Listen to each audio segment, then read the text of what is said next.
Retirees get swindled out of more than $28 billion a year, and 88% of cases are unreported. Family, friends, caregivers, and other trusted people are the most common perpetrators of financial abuse. The rate of financial exploitation has more than doubled since mid-March of 2020, exacerbated by the social isolation of the pandemic, according to a separate 2022 study by the AARP Public Policy Institute. Jilenne Gunther, National Director of AARP's BankSafe initiative and lead author of the report, said that while strangers often rely on quick and irreversible transactions such as gift cards or wire transfers, perpetrators who know the victim are more likely to gain direct access to their victim's bank accounts. But financial exploitation of any kind wreaks havoc on the lives of older adults and their families. Below are 5 of the most common scams against retirees. Number 1, government impersonation scams. Scammers, usually with the help of someone close to the elder, pretend to be from the Internal Revenue Service, IRS, Social Security Administration, or Medicare. They may say that the elder has unpaid taxes and threaten to arrest them or garnish assets if they don't pay up immediately. They may also claim that Social Security or Medicare benefits will be cut off if the victim doesn't provide personal identifying information. This information can then be used to commit identity theft. They may also demand payment via wire transfer and by issuing a check. Remember that scammers can now spoof government agency phone numbers. Meanwhile, tools such as ChatGPT, a language processing tool driven by AI technology, can be used to write collections letters that purport to be from the government that lack the telltale typos and grammatical errors of past incarnations of fraudsters. And number 2, sweepstakes and lottery scams. This one is a classic. Scammers call an older adult to tell them that they've won a lottery or prize of some kind. If they want to claim their winnings, the older adult must send money, cash, or gift cards up front to cover supposed taxes and processing fees. Number 3, can you hear me? One common robocall is the "can you hear me" call. When the older person says yes, the scammer records their voice and hangs up. The criminal then has a voice signature to authorize unwanted charges on items like stolen credit cards. Number 4, computer tech support scams. Technical support scams prey on older people's lack of knowledge about computers and cybersecurity. A pop-up message or blank screen usually appears on a computer or phone telling the victim their device is damaged and needs fixing.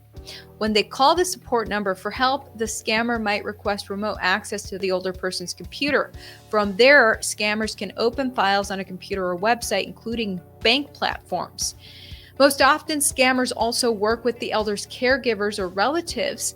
In 2021, the Internet Crime Complaint Center fielded 13,900 tech support fraud complaints from older victims who suffered nearly $238 million in losses. And number 5, it's me.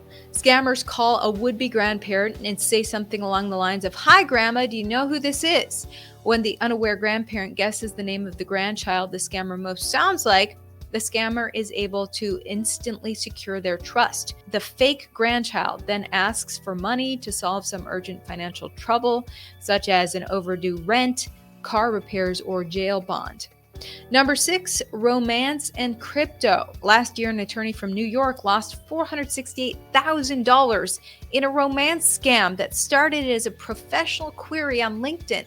The victim, a man in his 70s, answered the message from an attractive young woman with a professional background and admirable-looking resume. Within 75 days, he had liquidated his nest egg.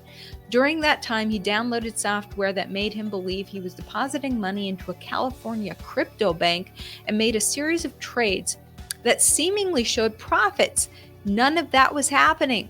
The person he was talking to was in Thailand, the woman didn't exist, the promise of a relationship was false, and the money was gone. And this isn't a guy who doesn't have family around. He plays golf with friends, he reads the New York Times cover to cover every day. This is not a guy who lives in a vacuum. Using AI to create a lifelike image along with a voice that would appeal to the target's region of the country, fraudsters can video date someone, Gain their trust and ask for money. The attractive video and voice is likely a man from another country. So how do you protect yourself? First, consult experts, cybersecurity experts and financial experts. Ask them how you can protect your retirement savings. Also, put yourself on the do not call registry. Have your Social Security checks directly deposited into your account rather than having live checks around. Don't give personal information over the phone unless you initiated the call to a known verifiable number at a bank or credit card company. Don't isolate yourself. Pause and think. Resist the pressure to act quickly. Criminals urge their victims to act fast. If someone demands payment or requests money from you, have them put the request in writing. Never do business with anyone who shows up at your home unsolicited. Be skeptical of any unsolicited emails or phone calls.